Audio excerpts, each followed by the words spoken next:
Okay, this is going to be a context video for all future watch stuff that I'm going to do. It's just going to be a quick rundown through like what I own and what I collect, and it might give you an idea of kind of a context of what my thoughts come from on these things. First off, nothing fancy, but it is a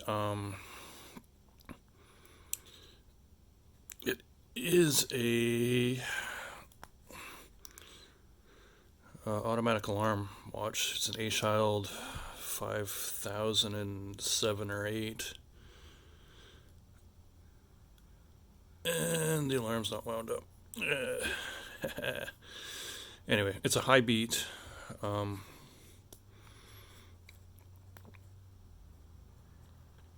High beat automatic alarm.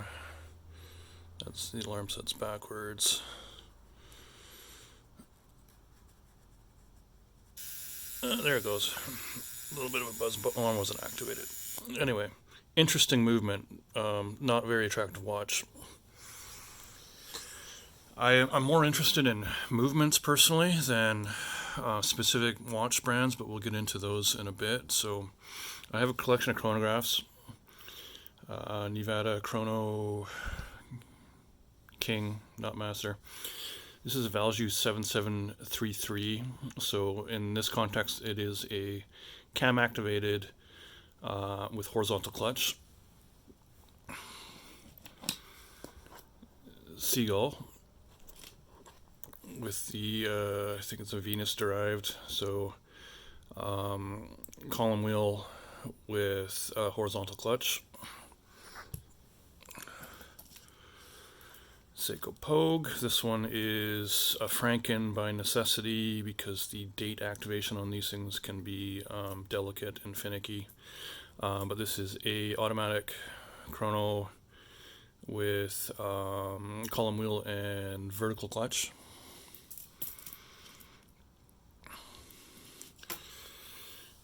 This is my own mix and match parts. It's an Ickler made in Germany case with I think they're Breitling hands, with a Valjoux 7753 in top soigné grade. This is a cam activation with rocking pinion.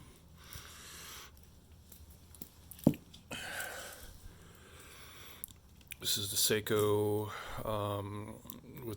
this is a Brights Phoenix. It's a JDM model, and it has the 6S, is it 37 or 38? I can't remember, but it is you can see there the column wheel with I think it's also rocking pinion, which was, this is the infamous Seiko movement that ended up in the Tag in-house scandal.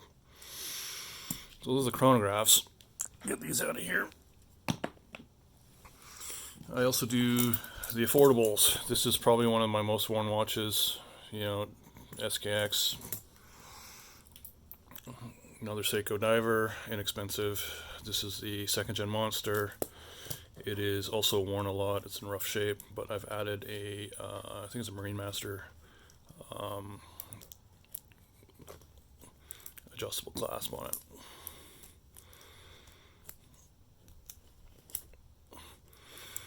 This is kind of a pain under the, there we go. I'm trying to do this through the camera side. I'm not a big YouTube person yet. Camera. Anyway, also worn a lot, scratched up, as you can see. What else we got here? So now we're going to get into some weird, okay, let's do the more conventional ones. So this is one of the first watches that I bought new. I liked the asymmetry of it. It's the Tissot Couturier. This is they call it a 28-25 movement, so they're using their basic ATA 28-24, and then what they have on them is this kind of a module on top that is in itself modular. So you'll see this on the Hamiltons, Tissots, and all the entry-level Swatch automatics that they move. So this module plate on there allows them to offset the seconds and hour and minute hands in all different locations. So you can get like regulator style, this asymmetric, I call it the poor man's Lange. Really poor man's Lange. Interesting movement idea. I like the style of it, but I don't wear it very much anymore because of the rose gold.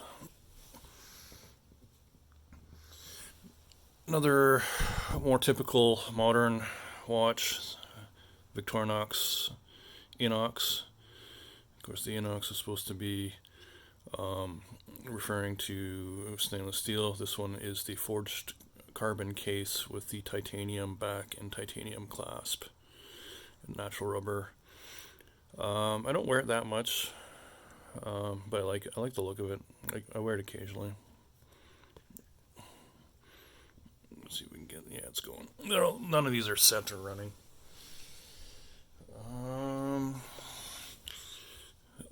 This is another of my own work where I've picked. It's an Ickler German-made case with a top grade ATA 2892 movement in it, Stingray strap, parts. I haven't been doing this. This was before I started working on stuff myself, and these were done by a local watchmaker. They just charged me an assembly price. So you pick out. I would pick out all the dial movement, hands off of different suppliers, and they would just put it together for me relatively inexpensively. Minimalist watch. This is pretty much the watch that all the Kickstarter people say they're making. Premium materials, high grade, minimalist design. This is about material wise, component wise, equivalent to probably an IWC Portofino for about a quarter of the price without the IWC name on it. Then we'll get into some more conventional. Oh no, super unconventional. Super unconventional. This is a Mule Glasuta, and you'll see. Okay, this I bought it as a curiosity. It would cost less than the replacement movement, but this is actually a digital barometer with mechanical movement as the main thing. So this is for the barometer, but as you can see, the LCD is cracked and nobody can fix this thing. I haven't tried too hard to contact Mule. I tried on Instagram, they didn't listen. But it's an Anadigi with a digital altimeter, and the analog is powered by a mechanical ATA 2824, which is kind of interesting and weird.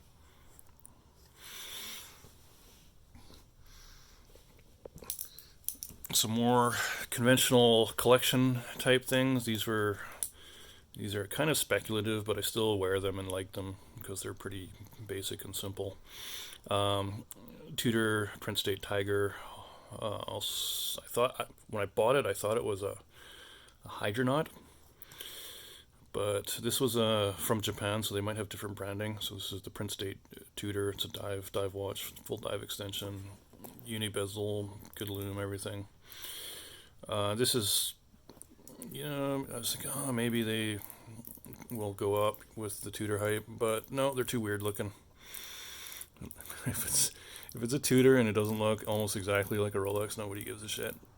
So this one's the price has gone up, maybe like $100 or $200 since I last looked, but I think that's actually the Canadian currency going down rather than the value of the price going up.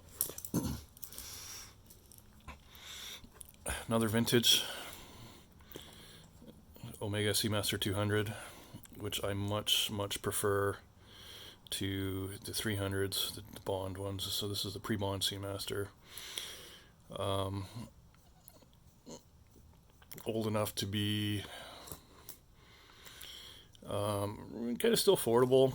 Integrated bracelet. I kind of joke that it's the bastard child between a Nautilus and a Rolex, and with a bit of Seamaster.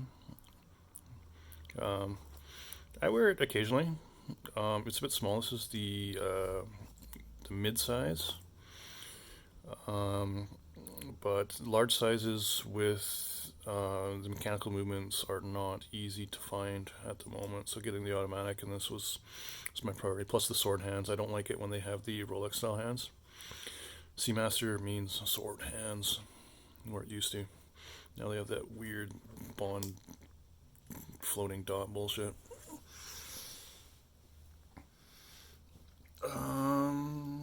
What else we got? Microbrand. Ho ho. One of the best. Oh, dusty as fuck. Yeah, I gotta dust this off. This is the Halios Roldorf edition. Fucking fantastic. Only microbrand that I've made an effort to spend money on. Roldorf is actually a watchmaker that I've been using prior to this release. So, like, I knew Halios was, Vancouver based. Then when they came out with this one, it's a much better design than the regular C4th, in my opinion. The dial design works much better. And it was, Jason and Howie, which is great, awesome.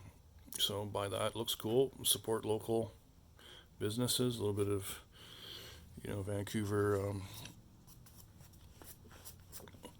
little bit of Vancouver patriotism there. What else? Okay, we're getting into some weird stuff here now. Like I said, I mentioned before that like a lot of this is movement based. So we have this little Rodana automatic 17 jewel. They do hand wind, but this is a bumper automatic.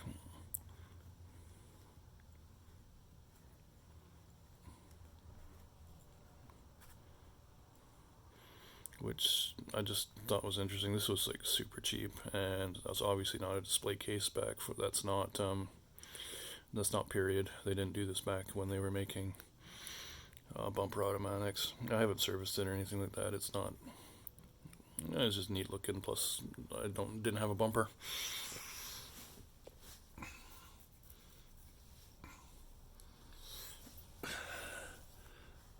Hamilton Masterpiece. No, not the Masterpiece. Yes, Masterpiece. Cinematic. Has the Buren micro rotor in it. Pretty slick. Original bracelet or strap too as well. Oh. Another micro rotor. Universal Genève pole router. Day date. Like I said, they're all functioning. They're just not wound or set. Pole router. I wear it at strip clubs because I think it's funny. Because like strippers route around poles. Some more interesting. Hey, it's got a crown on it. Oh, it's not a Rolex. Longines automatic. This is King of Jordan's seal. He gave these out to like public service people, something like that. I got this for it has the Longines L990, which is ultra thin. It might still be the thinnest movement with date and sweep center seconds. This movement was designed by Longines. It was sold to Nouveau Lamania and eventually made its way into Breguet. So there are Breguets today that have this movement as their base. They've upgraded it to, I think, silicone escapement and prettied it up, but it's still fundamentally a Longines movement, which is one of the reasons that Breguet is not going to be Holy Trinity material for a while, I think. It's because they're still technically a zombie.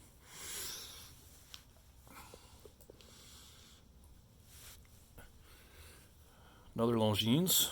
So this you see is an Ultrachrome and stainless steel, which are a little bit hard to find. There's a lot of gold-plated Longines. And what the ultrachrone is it is their 5 hertz. So it's a 36,000 beat per hour movement. They're smooth. Another 36,000 beat per hour movement is the Seiko Lord Marvel.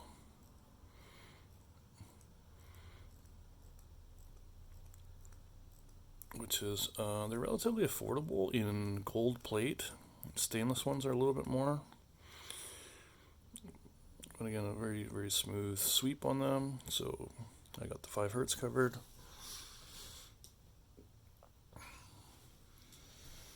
What else we got?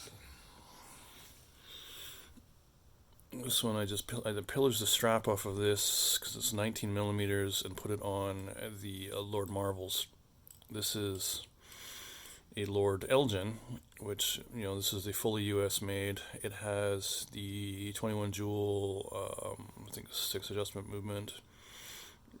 Really sharp movement, but I'm not going to open the case because of dust.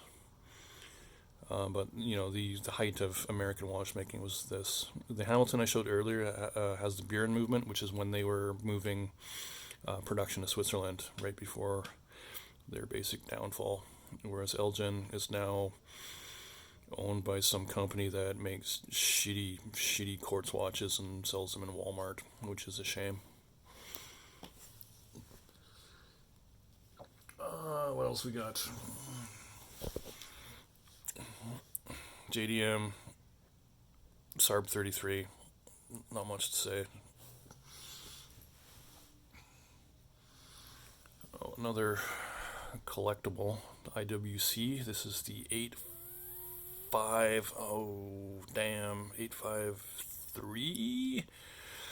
I can't remember the exact reference. An 85 something reference. And it's the IWC in-house movement from back in the day before they switched over to Ada and now Sellita. Now they're using this Sellita. I think there's Sellita, but there's rumor that they went back to Ada and that was causing problems with Swatch's Comco problem. But this has the Peloton winding system, which is why I got it. It has the unique, similar concept to the Seiko Magic Lever, but different. So it uses the rotor motion circular to create an oscillating motion that has these little kind of picks that pull the winding gears in one direction so like the rotor oscillates as the rotor rotates, and there's a little like an offset peg or something like that which creates an oscillation. So no matter which way it goes, it still oscillates back and forth, and then the little hooks pull the it's bidirectional. And Seiko Magic Lever is similar to that, except it's like less parts. Same concept, a little bit better, more efficient, but this, it's a vintage IWC in steel with a unique winding system. And not last, Tourbillon. Oh, yeah, the Tourbillon brand, Tourbillon from China. This will get into play into the video I will be making after this. And this is, like I said, this was kind of context to, there she goes. I don't know if you can hear it. This thing is actually really loud. But yeah, Tourbillon. We'll be talking about this in the next video.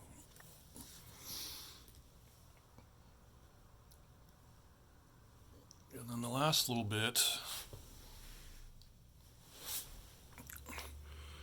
this is a Longines, their in-house movement that's, I think Purser actually copied the size for. And some diamond dial. And so what happened, what this is this is a 3D printed titanium case that I designed and had printed from a service in Belgium. So that gives you an idea of kind of what I'm working on personally.